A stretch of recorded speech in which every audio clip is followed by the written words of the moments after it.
Losing isn't something I'm comfortable with at all. I gotta take this one, I gotta decompress, I gotta understand, like, you know, this really happened, you know, on my watch.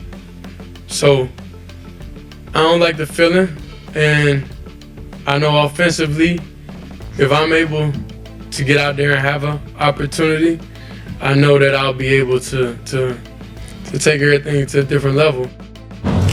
So after the game is over, let's just cut directly to the chase because I have so many games I want to get to as the show continues. After the game is over, there were Browns offensive linemen saying it was the first time they had ever heard his cadence. Starters saying they had never even heard him calling the signals before taking a snap.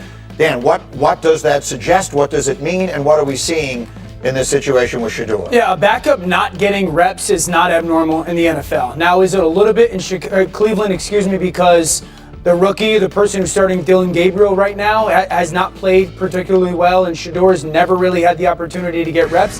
That feels a little bit abnormal, yes, that he hasn't had a walkthrough, a snap or two in practice, knowing he was one snap away for the better part of a month. It was a struggle yesterday. He saw things and felt things he's never felt before or seen before on a football field. If he gets on the field, he's going to have to perform better than he did yesterday. At Rex, you and I were talking over breakfast this morning. Something just feels off about the situation. No, 100%, Greeny. And when you see that, this young man, like, I don't know whose fault it is. Is it this kid's fault for some reason? Or is it the organizations, have failed this guy? Look, number one, my biggest question is, you traded up to get this guy. Mm-hmm. So clearly you think he has the talent to play the position. Someone does, yes. Why hadn't he had a chance? He has no reps with the ones. We understand that, right? That's what the line's saying. That, to me, how the hell does that happen?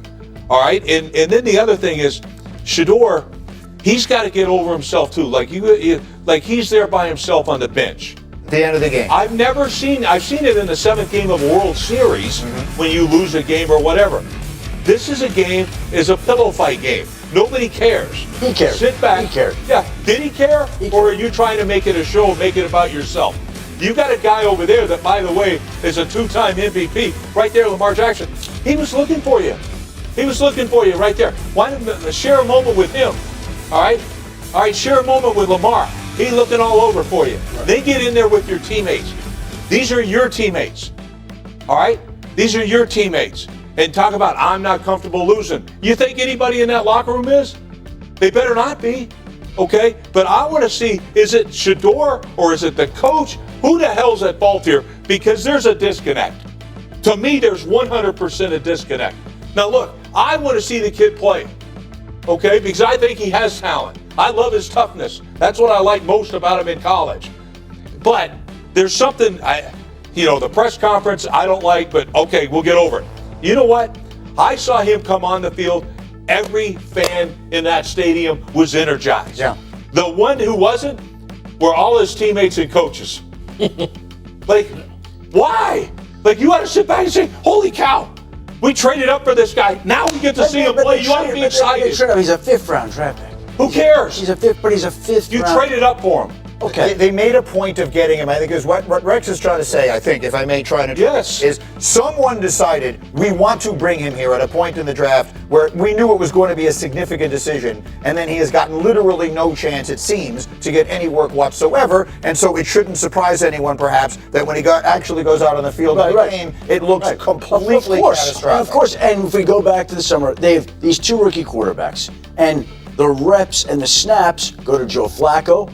They go to Kenny Pickett, who they trade for. They go to Dillon Gabriel.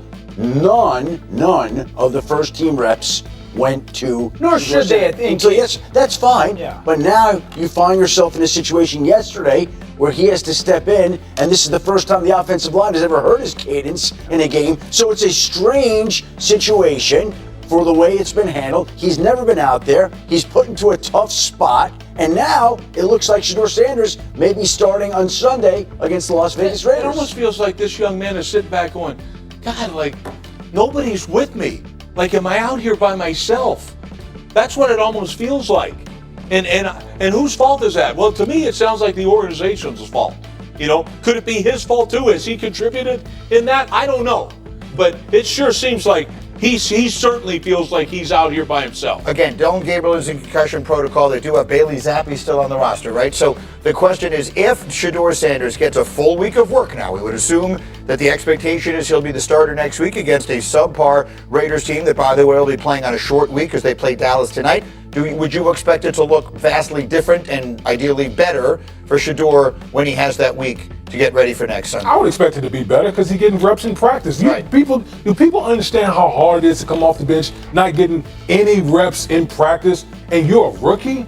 Going up against this Ravens defense now, it's not the Ravens defense at all, but they've gotten better. Like that's an awfully tough spot for anybody to be placed in. So getting a full week of reps in practice should help him out a lot. Yeah, it can't be any worse. I mean, the QBR was what, a 2?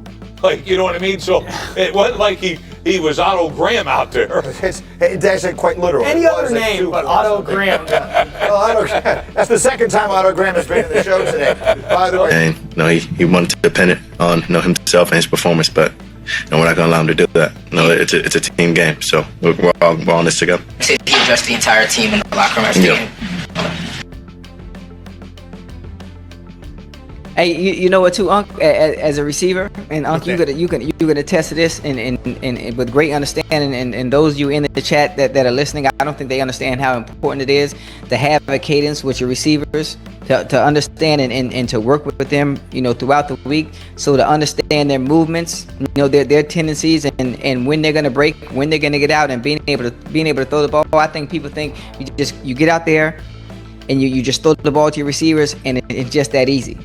It's just that easy, but there's a timing and cadence to it and rhythm to it. That's why you always hear players talk about throwing with your quarterback in the off season, and throwing with him in practice, and getting those reps, so everything flows smooth in the middle of a game when everything is sped up times 10. And you can tell, and when a player's about to break based on his mannerisms, based on his body language. And I think people watching the game of football think it's just so easy. You get the ball and you just throw it, and the guy has to get open. But that's not the way it works when you have other players. Everything is easy that you can't do. Huh? Everything is easy that you can't do. I know what you mean. I know what you mean. Those that can do, those that can't talk about others that can do. Yeah, you're right. You're right. Let me ask you a question, Ocho. You played with Tom Brady. Do you think Tom Brady would allow some receiver that he didn't throw to during the course of the week to be out there on the field with him on Sunday? Because he wouldn't trust you. Thank you. Neither would Peyton Manning, neither would John Elway. Because if there's a chance that you're going to get your ass in the game, you best believe John Elway was going to see you run a dig, an end cut, an over route, a slant, a comeback, a stop, a smoke, a shake. He's going to see you do it in practice. And guess what? When it comes time to one-on-one, guess what? He's going to say, hey, no, don't worry. Hey, T, let him get up there. I want to see what he can do. I've been with you for 7 years. I've been with you for 8 years. But he's going to want to see what those guys can do, because if I got to go out there and battle with you on Sunday, I need to know I can trust you. I need to see some mannerisms. Hey, you tell him, bro, let me know when you're going to break out, bro. I got to know when you're going to break out. You just can't do that. Make sure you get your depth. I can't listen. This is 7-on-7. I can't be, pardon the language, chat. I can't be back here jacking his ball off, which means he can't be. Hey, all that pat, you get your head knocked off. Oh no, you get your head knocked off. No, he can't do that. And you hear me say that, guys? What y'all think this is? 7-on-7? No, that ball's got to come out. 1, 2, 3, balls out. 1, 2, 3, 4, 5, balls out. So, to ask Shedeur to get in a game in which he has not taken any snaps from the center, he hasn't thrown to Judy, he hasn't thrown to Hannon, he hasn't thrown to any of those guys, and expect him to work a miracle. We're not making excuses, but look, as time progresses, he gets more and more time, we'll be able to fairly grade him